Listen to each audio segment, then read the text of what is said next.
ഇനി sports വാർത്തയിലേക്കാണ്. Indian cricket ടീമിൽ കൂടുതൽ പരിഷ്കാരങ്ങൾ നടപ്പാക്കാൻ ഗൗതം ഗംഭീർ ഒരുങ്ങുന്നതായി റിപ്പോർട്ട്. ഏകദിന 2020 ടെസ്റ്റ് ഫോർമാറ്റുകളിൽ ഇന്ത്യൻ ടീമിന് ഒറ്റ നായകനെ കൊണ്ടുവരാനാണ് ഗംഭീറിന്റെ പുതിയ നീക്കം. കാലത്തിനൊത്ത് ടീം മാറ്റത്തിന് തയ്യാറാവുന്നില്ലെന്ന വിമർശനങ്ങൾക്ക് പിന്നാലെ ഇന്ത്യൻ ക്രിക്കറ്റ് ടീമിൽ അടിമുടി മാറ്റത്തിനാണ് പരിശീലകൻ ഗൗതം ഗംഭീർ തയ്യാറാകുന്നത്. ആദ്യപടിയായി 3 ഫോർമാറ്റിലേക്കും ഒരൊറ്റ നായകനെ നിയോഗിക്കാനാണ് ഗംഭീറിന്റെ തീരുമാനം.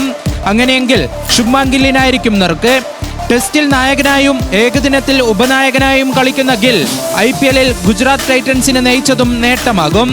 ഇംഗ്ലണ്ടിനെതിരായ പരമ്പരയ്ക്ക് പിന്നാലെ 2020 ഫോർമാറ്റിൽ കൂടുതൽ ശ്രദ്ധ കേന്ദ്രീകരിക്കാനാണ് BCCIയുടെ തീരുമാനം. അടുത്ത വർഷം നടക്കുന്ന ലോകകപ്പ് ലക്ഷ്യമിട്ടാണ് BCCI മാറ്റത്തിന് ഒരുങ്ങുന്നത്. 2020 സ്പെഷ്യലിസ്റ്റുകളായ താരങ്ങൾക്ക് കൂടുതൽ അവസരം നൽകും. ഓരോ താരത്തെയും വിലയിരുത്തി മാറ്റങ്ങൾ കൊണ്ടുവരും.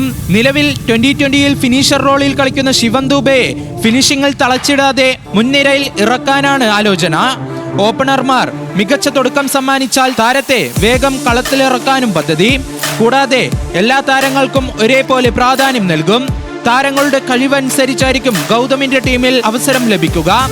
സഞ്ജു സാംസൺ, അഭിഷേക് ശർമ്മ, സൂര്യകുമാർ യാദവ്, ശിവം ദുബെ, ഹാർദിക് പാണ്ഡ്യ എന്നിവർ ഗംഭീറിന്റെ ടീമിൽ നിലനിൽക്കുമെന്നാണ് വിവരങ്ങൾ.